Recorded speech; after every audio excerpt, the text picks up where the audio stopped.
Good day, meron po kaming offer sa inyo ngayon na villas for sale. So dito tayo ngayon, kung may papansin nyo po yung bundok na yan po yung Mount Samat dito sa Bataan. So may ino-offer po kami na property, ito siya. Ayan, bamboo villas po. So inspired po to sa Japanese style na mga bahay. So ito po yung entrance. Mamaya po silipin natin yung loob niya. Dito muna tayo sa pangalawang villa. So ang villa na ito ay 7. Ayan, makikita nyo naman po dyan, may mga bubong. So right now, paunti-unti po dinidevelop ni owner. So ito po yung available na villa. Inaayos pa po yan. Pasukin po natin yung loob para makita nyo po. Ayan. So ito po yung main entrance. Tapos from here po, makikita nyo, may swimming pool po. Ayan. Ang ganda ng pagkakadesign niya. Ayan. Tapos may swimming pool po dyan. Tapos ito yung pavilion niya. Ayan. So kung ikutin po natin to, ayan. Ayan po. Ito po yung pavilion niya. Right now, inaayos pa po. So pag naayos po ito, baka mas magmahal pa po ang presyo nito. Pero right now, meron naman pong terms si owner. Ayan. So from here, may CR po dyan.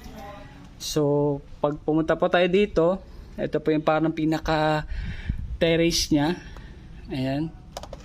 Medyo matatakpan lang yung view, pero pag bumaba po kayo, makikita nyo na yung mountain view ng Mount Samat. Ayan. So, ito, pwede nyo maging pinaka main door. Ayan. Tapos, dito yung parang pinaka master bedroom, studio type siya, pero may pinto pa dun sa dulo, so may room pa po doon. So, pakita ko lang po ito. Ayan, yung toilet, outdoor toilet. Ayan. So, ikutan po natin. Actually, yung property na to, yung kitchen niya nasa likod. Napakaganda ng view pag nakita nyo po. Puntahan na po natin. Ayan. May pathway po dito sa pavilion. Ayan. So, imagine niyo po habang naliligo kayo dito sa swimming pool, may view po kayo. Ayan. So, meron pa rin po ditong hallway papunta po sa backyard. Ayan. Sa likod naman po, ang maging view nyo ay farm, rice land. Ito po yung sinasabi ko, pwede nyo maging private room. Ayan po. Hindi lang tayo makapasok kasi nakalak. Pero yan po, ang ganda ng pagkakadesign nya. Modern na rin po. Tapos kung makikita nyo po doon, may pinto doon, may isa pong pwedeng isang room pa for maid's room. Pero pathway po yan, papunta rito sa kitchen. Ayan. Ito po yung kitchen niya. Pasukin po natin. Alam ko bukas to eh. So dito, from galing nyo po dun sa pinaka swimming pool, nasa inyo po kung pwede kayo mag-garden dito or magtanim ng mga vegetables. Ayan. So square meter nito ay nasa 260 square meter. So buksan po natin, sliding door. Ayan. So dito makikita nyo naman, ito na yung pinaka kitchen niya. Nasa inyo po kung palalagyan nyo ito ng aircon para malamig. Tapos pwede kayo maglagay ng exhaust. Ayan, ito po yung view nyo dito habang nagluluto kayo. Nakaka-relax. Yan po ang view nyo rito. Tapos dito sa kabila, andito yung maid's room. Ayan, ito yung maid's room niya. Maid's room. Tapos pwede maging laundry area rin po ito. Ayan, dito yung mga washing nyo. Or pwede rin maging CR. Ayan, CR siya. So dito yung washing machine. Ayan, may drainage na rin siya dyan para sa tubig. So ito po. Ang kagandahan lang po dito, modern style na siya. Ayan. So babalik tayo dito pagka fully furnished na siya. Pero sabi ni owner, pwede na pong bumili habang hindi pa doon na-fully furnished. Kasi alam naman natin, magtataas po ang price pagka na-develop na po talaga ito. So ayan po, makikita nyo smart door na rin po siya yung sa lock nya. Ayan po, pagkapasok ko dyan, yung malaking room po. Yung parang studio type.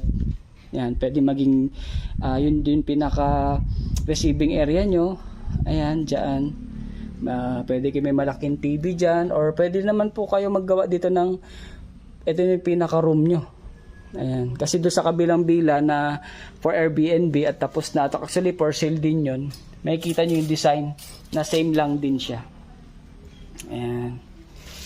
Tapos puntahan naman natin yung hindi pa naayos na bila. So ito po yung pangalawang bila. Ayan, may pathway na naman po dito. So kung gusto niyo po magkaroon ng investment, at the same time gusto niyo magkaroon ng income generating, pwede niyo po ito ipa-Airbnb. Ayan. Kayo na po ang bahalang magpagawa ng design. So from here, paglabas niyo po, ayan na yung Mount Samat. Tingnan naman natin yung bare pa lang na unit. So ito pa lang siya. Tagto 260 square meter po siya yan. Ayan, same design lang din po yan sa dito sa pinunta natin kanina. Ayan pa siya, hindi pa nagagawa. So, meron pang 5 rito. So, right now, hindi pa tayo makapunta kasi medyo masukal. Ayan, ayan siya. Halos same lang siya lahat.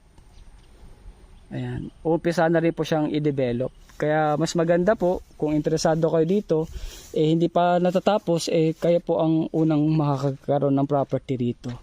Tapos ngayon puntahan naman natin yung pinakatapos na villa na.